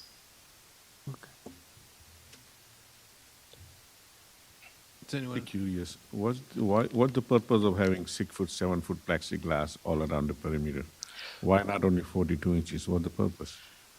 It just gives an additional comfort and safety. Safety is a major thing for any restaurants when they are also, this is as the attorney mentioned, this is a jewel of, we wanted to make a good restaurant. So people coming with children or anyone, it is safe for all ages. So that's the main reason we wanted to make it like, if you have been to New York, there are many restaurants and Edge, if you see in New York, which are 8 foot high glass and all that. That's the main safety factor.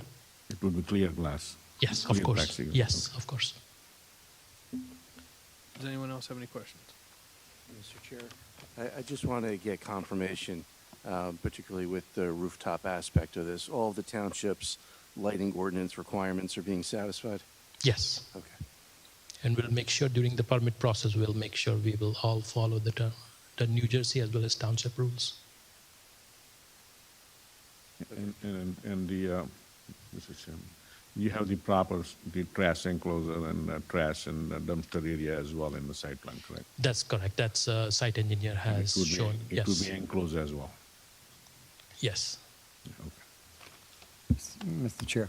Brown. Mr. Satyan. Yeah. I'm thinking about these two elevators and the use that they would provide for the building, and also the requirement that would be needed for the restaurant. And I'm trying to imagine, like during a day, restaurant supplies being delivered and all, going through the first 6 floors. I'm not comfortable with that. I'm not understanding it. Chairman, Mr. Budon? with all due respect, the interior of that building really has nothing to do with zoning.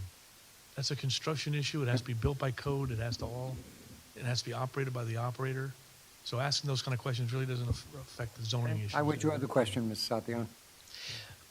I was about to answer the similar way. Basically, we try to make sure the building is confining the code. And while maintaining, they provide necessary protection. Furthermore, the building operation can also do key swabs and certain restrictions on how office use good will work and how the business, restaurant would work. So it's just a matter of staggering the use. Thank you. Does anyone else have any questions? All right. Thank you, sir. For my final witness, I would call back Mr. John DuPont to put on his planner hat. And he has already been sworn in and credentialed. Thank you for the reminder. Mr. DuPont, I just remind you remain under oath. Absolutely. Thank you.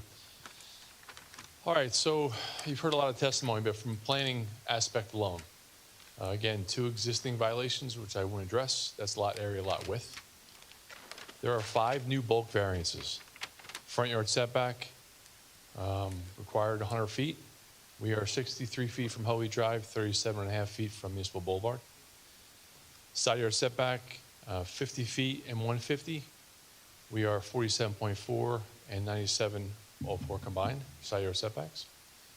Maximum building height, 100 feet and 3 stories.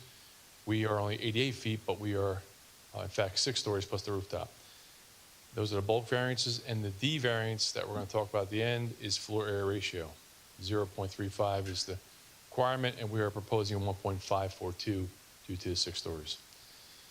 So if I look at the bulk variances first, I believe the board can grant the relief based on a C2 analysis. We're dealing with a lot which was part of a previous subdivision, and development was always anticipated in this area. A significant amount of the improvements were already made. This area is currently a paved parking lot, landscaping in place, there's some lighting in place, there's curbing, there's stormwater already in place. So this was always contemplated to be a building pad.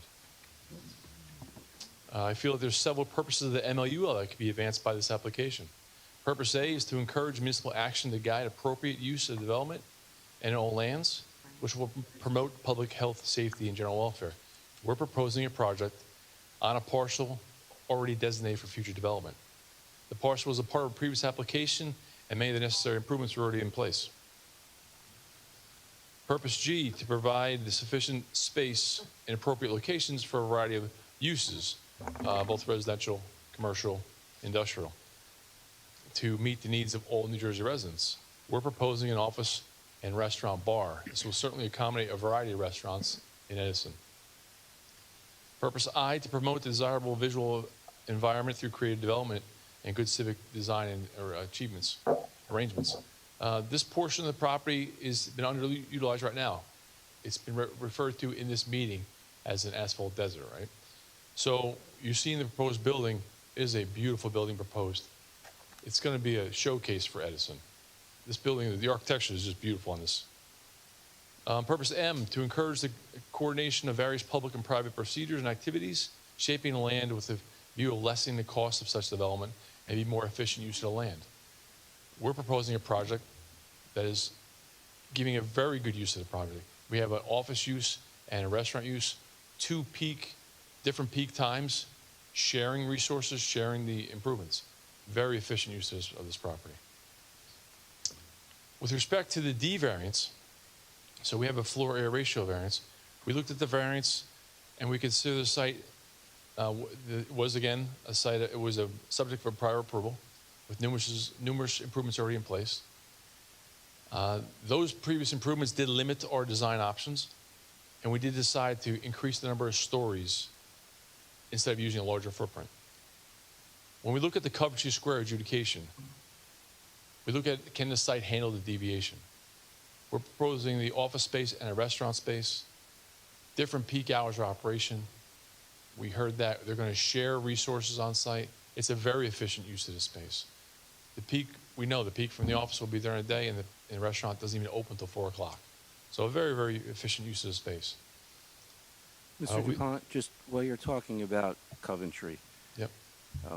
I think the pivotal element in Coventry is identifying what is the purpose of the restriction, and is that purpose still being advanced with the deviation.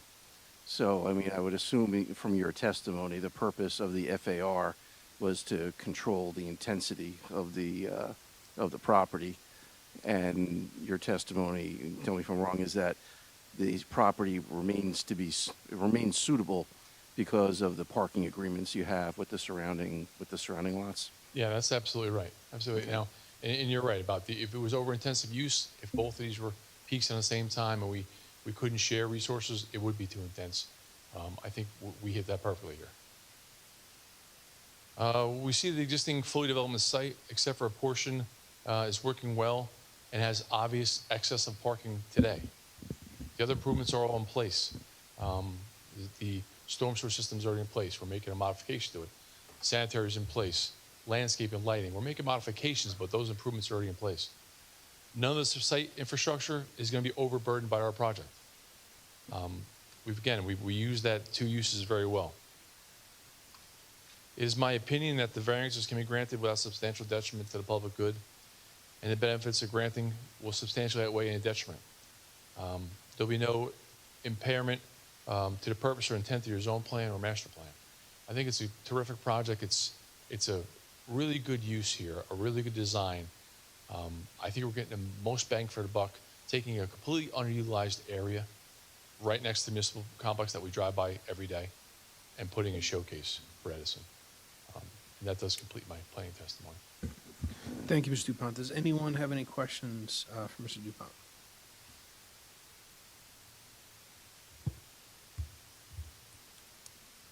Oh, you left him speechless. Thank you.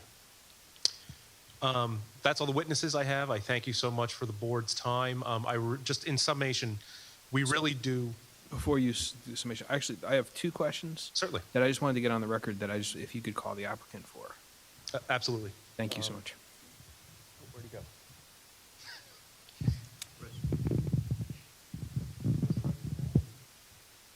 I believe you went to the restroom. No We'll problem. be back in one moment. No problem.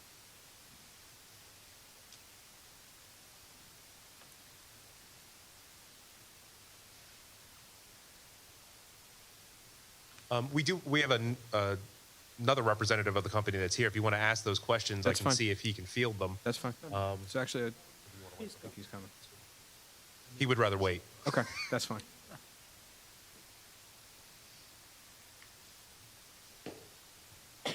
Dr. Bandy, do you mind coming up? There's two questions directly for you. If you don't mind just coming over here and being sworn in. Sir, do you swear or affirm the testimony you're about to give this board is the truth, the whole truth, and nothing but the truth? Yes, I do. Please state and spell your name for the record. Raj Pandya, Pandya. And Dr. Pandya, you're a representative of Chevet Developers, right? And you're the applicant in this. Yes. Thank you, Dr. Pandya. I just have two questions. The first question, and I know it's been referenced in testimony, but I just wanted to see, if so approved, would you agree to a condition that the restaurant would not open any earlier than 4 p.m.?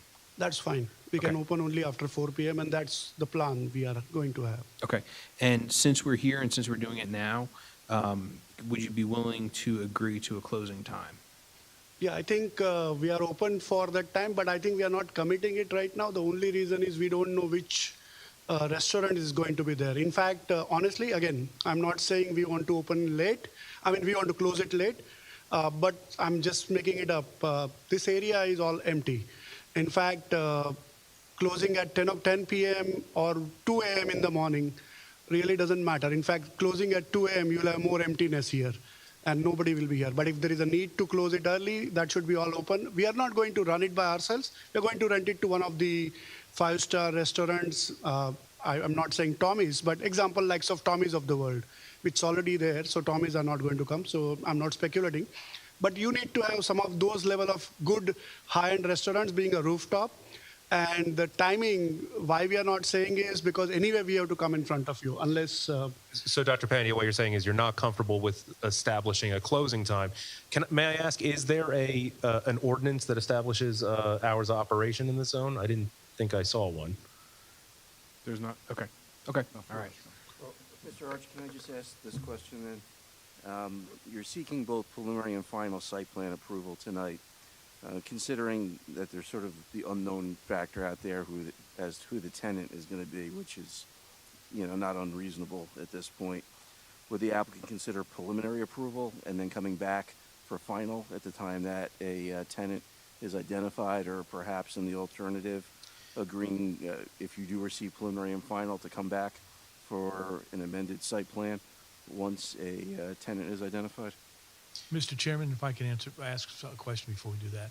That seems like an undue burden on the applicant just for hours of operation in an area that there's nobody here at night. So I think that's unreasonable. So. Yeah, I agree. The restaurant fit out can be different for different kind of restaurant, different type of restaurants. Yeah, a fancy restaurant's not going to be past, midnight, 1 o'clock. I mean, there's nobody here now if you go out there and take a look. So I think that would be a little unreasonable.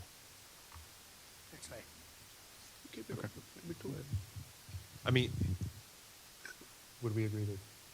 No, my point 2 a.m. is, at the I don't outdoor know, level? honestly speaking, and here we are here for discussing the right stuff, and as I said, the realistic approach, we close it at 10 p.m. or 2 p.m. or 2 a.m., doesn't matter, but if you have to agree to a number, I would say put 2 a.m. and then we get back to you if we have to cut it down early.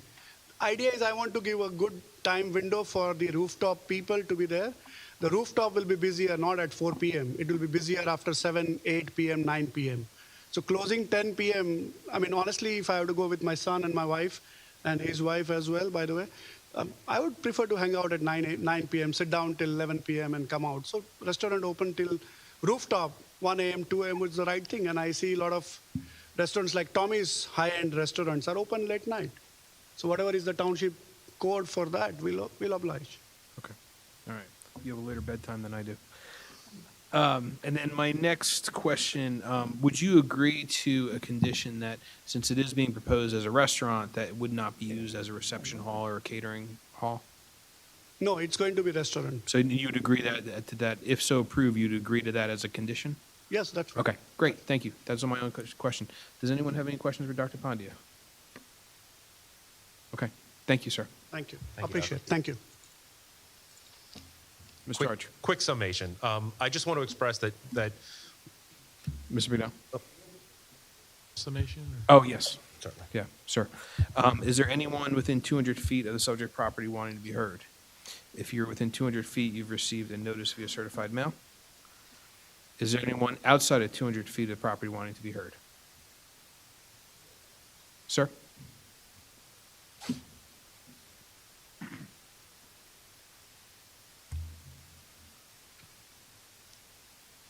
You swear or affirm the testimony you're about to give this board is the truth, the whole truth, and nothing but the truth?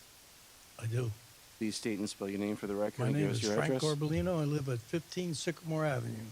This is the first time I ever went to one of these meetings. I'm sorry, sir, a little I didn't get concerned. your I'm name. sitting here and listening. Sir, can I just have your name again? What's that? Your name, please, sir. Frank Orbelino. My address is 15 Sycamore Avenue. And how do you spell your last name? How do you spell Mike? your last name, sir? What's that? How do you spell your last name? Garbolino. Okay. Thank you, sir. You may proceed. You have 6 minutes. 6 minutes? Okay. I'm just a little concerned.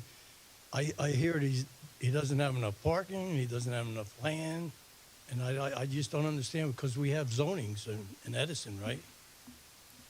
Because my wife used to own a house on Whitman Avenue, and she had to sell it because she opened the door and she saw a warehouse. And now, what kind of music is this place going to have? Because I live right there, and I'll be on the phone 24/7 calling the police, because there is a zone for noise, right? You're supposed to stop noise at, I think it's 8 o'clock, There or is 9 o'clock. we do have a noise ordinance. There's Because state if you regulations can remember, on it. the Pines used to have a swimming pool, and you can hear the music at my house on Sycamore Avenue. They're required, the noise ordinance isn't codified in our land use or zoning, so they're And that's- required to follow it. That's my concerns. I mean, they could go over by the Ford plant and put this beautiful office building there with no problem, right? By Top Golf, there's plenty of room. This is crazy. You're going to bury another brook, right? You're going to pipe a brook. Because I used to trap muskrats in that brook. And you know how many brooks were buried here in Edison? I lived here my whole life. I don't know. You guys better open your eyes, because now you're going to put high rises here within shared parking lots. And somebody else is going to want to do the same thing because he did it. And they're going to come here and tell you, hey, you just did it here as a high rise, and he's borrowing his parking spots because he doesn't have enough. And that's all I got to say. Thank you very much, sir. Is there anyone else outside of 200 feet of the property wanting to be heard? Seeing none. Motion to close the public session. Second. Motion made by Vice Chair O'Gorman, seconded by Mr. Sadata. All in favor signify by saying aye. Aye. Opposed, nay. The ayes have it. Public portion is now closed. Mr. Arch. I'll keep it brief. Our vision for this is to make something that Edison is going to be really proud of, that Edison can hold up as a beacon of what can be done in this town. You've heard we've had this application in for 18 months. We've been working with the township professionals for well over a year, refining this. We will continue to work with the township professionals every step of the way to bring this to fruition. And at the end of this, we want to proudly be able to say that this is a crown jewel in the cap of Edison. I think I just mixed metaphors, but you know what I'm saying. I hope that we've presented everything to you and convinced you to approve this project. And thank you so much for your time tonight. Thank you so much. Does the board have any discussion or motions? Make a motion? Mr. Dabe? Mr. Chairman, I make a motion to approve this application. The applicant has met all of the negative and positive criteria. The site is particularly suited for the intended use. The use is not detriment to the public good and public safety as appropriate. The applicant has agreed the restaurant will not open until it will open only, restaurant will only open after 4 p.m. And applicant also agrees to abide by the township noise ordinance if it is open late in the evening. This motion will incorporate all of the testimony of the applicant, attorney, planners, engineers, and members of the board, as well as incorporation of all of the conditions discussed today. As indicated, the applicant also would agree to abide by the DNR engineering report and the Bignell Planning Consultants reports as well. Motion made by Mr. Dave, seconded by Mr. Patel. Roll call, please. Mr. Sadaha? Yes to the motion. Mr. Dave? Yes on the motion. Mr. Patel? Yes on the motion. Mr. Barone? Yes on the motion. Mr. Chabra? I abstain from the vote. Mr. Cerrito? Yes on the motion. Vice Chair O'Gorman? Yes on the motion. And Chairman Kumbo. Yes on the motion. Congratulations and good luck. Thank you so much, and thank you for your time. Wait a minute. I counted 8. Did one of the alternates vote? Yes. Yeah, when we have a full board of 7, only the 7 can vote. The first alternate, the second alternate. The second Chabra alternate who abstained. abstained? So he's the second officer, he should not have voted. Then it would be, So it's still 7. yes, sir. Okay, 7-0. Great, thank you. Congratulations and good luck. Thank you. Do we have any other business to come before the board? Do we have any other business to come before the board? Nope, that'll No? be all. All right. Thank you. Before we close out, I just wanted to thank Mr. Cucciaro for filling in tonight and helping us out. I'm not going to ask you which chairman you prefer, my good friend, the chairman of the planning board, and me, but we can talk about that afterwards. Can I get a motion to adjourn? Motion to close. Second. Motion made and seconded, and all in favor signify by saying aye. Aye. Aye. Opposed, nay. Board stands adjourned. Good night, everybody.